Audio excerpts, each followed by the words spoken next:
I fear stickers and failure. I fear drowning and not being able to accomplish my dreams. I fear that I will lose the rest of my hearing in my right ear. I fear judgment. I fear oblivion. I fear change. I fear spiders and the unknown. I fear having to go to the hospital. I fear COVID-19. I fear losing my job. I fear something going wrong in my future or my future ending up badly. Thank you to all the people who were vulnerable enough to share what they are afraid of. Welcome to Grooving with the Girls. My name is Ella. And my name is Lily. Today we're going to talk about people's fears because we all have something we're afraid of. So let's get into it.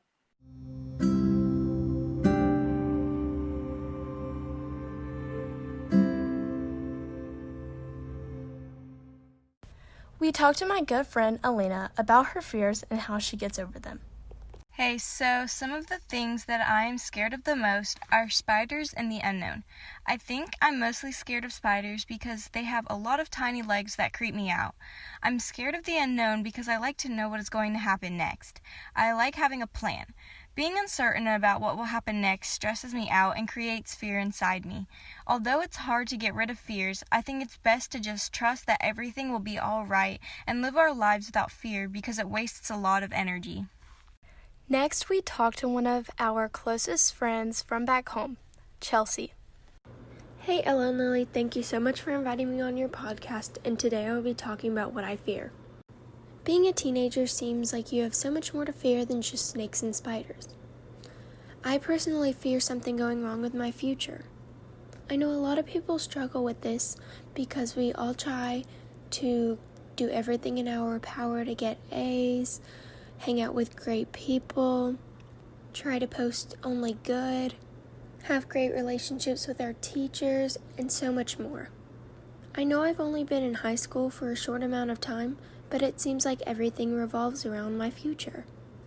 Moving up in grades means more responsibilities, and sometimes it's a little overwhelming to think that. But in all reality, I think that doing as much as you can, working as hard as you can, and doing what you know is right as much as possible will lead you in the correct direction. During scary times, people often deal with fear differently. We spoke with my friend Ann Grayson, who was diagnosed with bilateral hearing loss as a baby. Bilateral hearing loss is when there's hearing loss in both ears. Just recently, she went through surgery for a cochlear implant. She talks about her journey and what helps her get through the hard times. Well, I was born with it, and I was diagnosed with bilateral hearing loss. And I, got hearing aids right away. And then my hearing progressed as I got older. So when I was in 7th grade, I had a big drop. And then also when I was in 8th grade, I started having passing out spells. And then I had my first seizure. But I'm very blessed to not have epilepsy, which is a very good thing. Mm-hmm. But I will never forget my 8th grade year because it was a very complicated year and stuff. So, but I definitely know that God taught me a lot through that season of my life. And I also just now had cochlear implant surgery 2 weeks ago. And I am so excited to see what the future holds for me and with this new device because I don't know what it's going to be like or anything. And I've also been waiting to be a candidate for a cochlear implant since I was a baby, so it's very exciting that it's finally happening. And Grayson uses prayer to help maintain strength. She also explains some other ways that help her face the hard times. I mean, I've always prayed since I was little. Ever since I was little, I've always gone through so much, so I usually just I think I kind of took it from my mom. I feel like I've always taken it from there, and just because of how good of a church family I have, and because I feel that even though I may not feel him there, I can always just pray. It's just I don't know. It gives me security. Along with prayer, one specific mindset has also helped Ann Grayson with her everyday life in scary times. I think just knowing that God is in control, because, like, I go to a very good church, and, like, they, like, are very supportive, and, like, sharing my stories through my blog posts have really helped me, because, like, you know, you may feel uncomfortable at first, but, like, it's just so cool when you share and you get to hear other friends that have the same thing as you and stuff like that. And Grayson further explains some things that help her with her fears. I usually write down my fears. I'm like always like I write down everything. And I usually talk it out to God, and like my advice is just to trust God, and like because He has a plan for you, and you may not like feel Him or see Him at first, but you know He will always be there. Yeah, and I mean for real, like you may not see Him working in your life, but I bet you He is. You just can't see it right away. Thank you, Alina, Chelsea, and Grayson, for sharing with us your fears. We hope that you, our listeners, found new ways to deal with your fears and the comfort that you are not alone. If you would like to learn more about Ann Grayson's story, check out her blog. The link is in the description. This is the quote of the week. What is it, Lily? Being brave isn't the absence of fear. Being brave is having that fear, but finding a way through it. Bear Grylls. So, Lily, we're talking about fear today, but what even is fear? So the dictionary definition is an unpleasant emotion caused by the belief that someone or something is dangerous, likely to cause pain or threat. I see fear as like something that holds me back. How do you see fear? I see it as something that can cause positive times, usually like I guess to turn into like negative. That's why like whenever you look back at the past, like fear can cause you like to stop moving forward.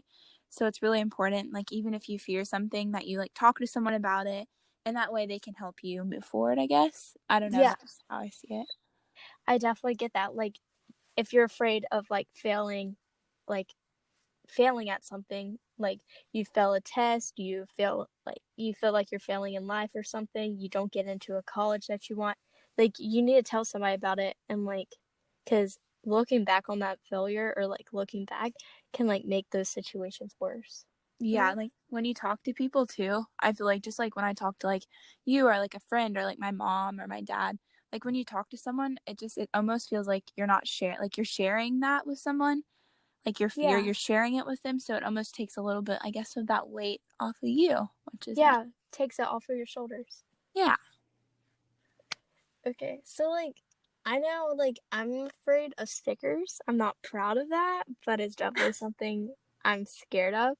Like, whenever like somebody has like a sticker on their shirt and then like you pull it off and it has like lint on it and hair. Yes.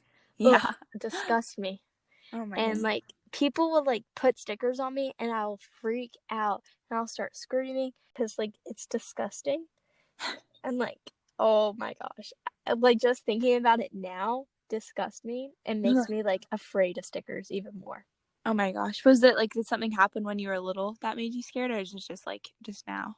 I don't know. I guess like it's always been like that. I think something started it, but Like finding, remember like they're always on the bottom of like the locker rooms? Yeah. Like at our school and middle school, I feel like there were always stickers on the ground. Yeah, like stickers, like they'll get like stuck to your shoes and you have to pull them off and you don't know where they've been. Or like, what are you afraid of?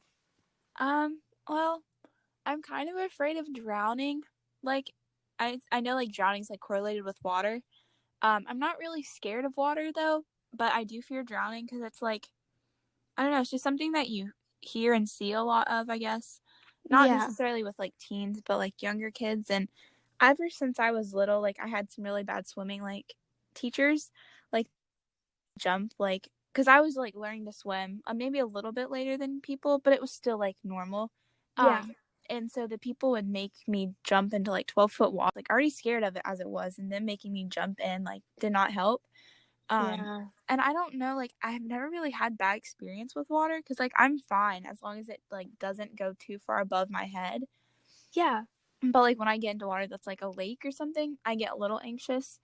But yeah, I don't know why. but I just fear drowning. That's why you gotta wear life jackets in the lake, y'all. I don't really have any other fears. I mean, I fear like failure, but I guess that kind of just comes with like being like independent. I guess like when you don't really like with grades and stuff. I don't know. Like my parents are not like really like they don't control like my grades and stuff a lot. They ask occasionally, but I'm kind of do that on my own. But like I feel like failure is really hard because it's like you don't want to disappoint like your parents or like a teacher or yourself, or like teammates too, and that can be really hard because it's something that like it comes with learning. So like you want to learn, but like failure is not, I guess, the ideal way that people want to do it. Yeah. I don't know. It's just hard. What do you think about that? Failure. I think about failure 24/7 as like a student athlete.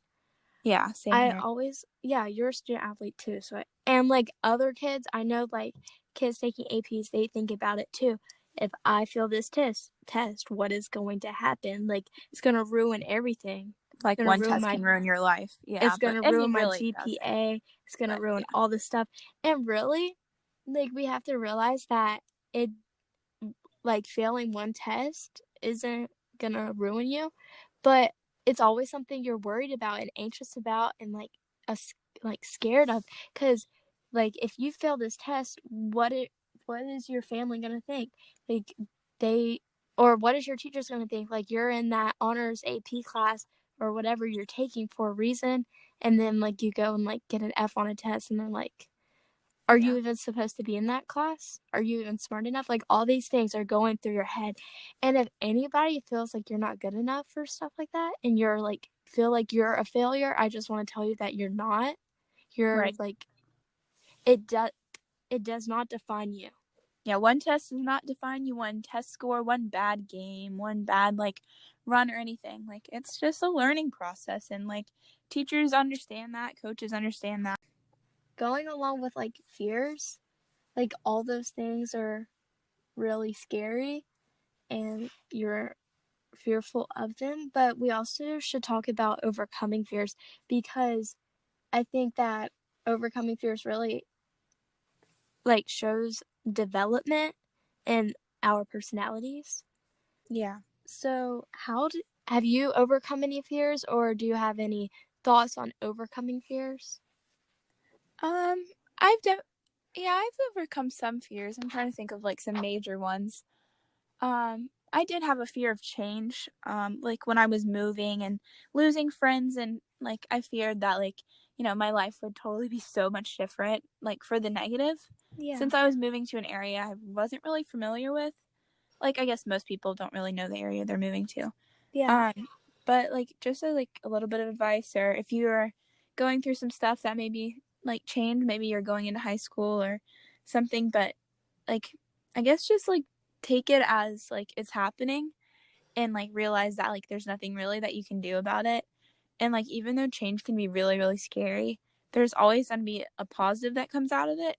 So like even though I moved away from like all my friends I've made since like 5th grade, like I met like my friend Olivia, and I've like met so many people that like I wouldn't be the same person without them, but I wouldn't be the same person like if I hadn't had that change. Yeah, definitely.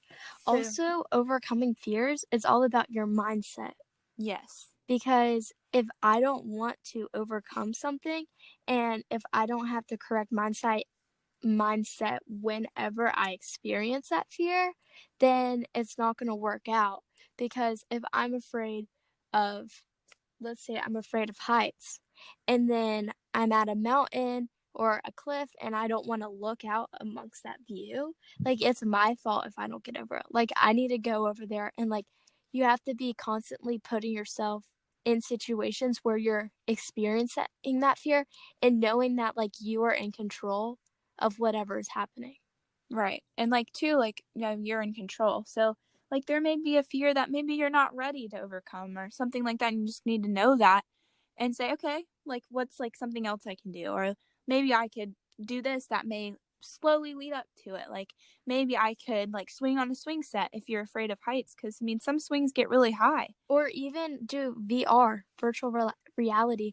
Yeah. And also like do whatever helps you make your life less fearful.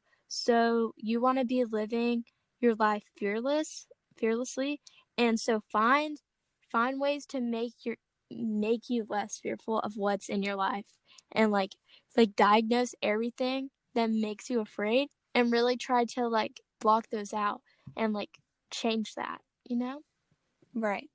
Yep. Some fears can drive you, but some can hurt you, and you just gotta realize which ones are okay to have and which ones need to be overcome.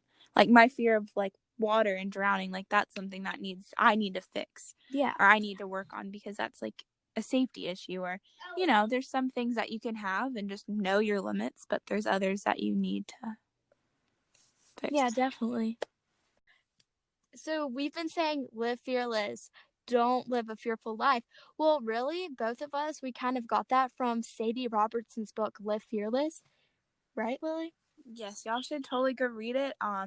It's definitely a really good book to read. It has like some places where you can like take notes. And on the first day of 8th grade, well, the night before, I was really nervous for school, and like I couldn't go to sleep. And so I read like a few pages of her book, and it really like calmed me down and helped me go to sleep. So whatever you guys are fearing, it definitely gives you a new perspective of how to handle those, and y'all should go check it out.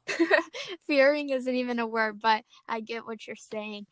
Also, she has several other books that are all really amazing and just help you live better. And like she gives you so much good advice, and I really recommend them.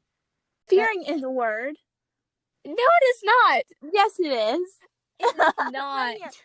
Fearing synonyms. You searched it up? Big bet. It's a verb. It's a particle of fear. Participle of fear. Oh. Oops.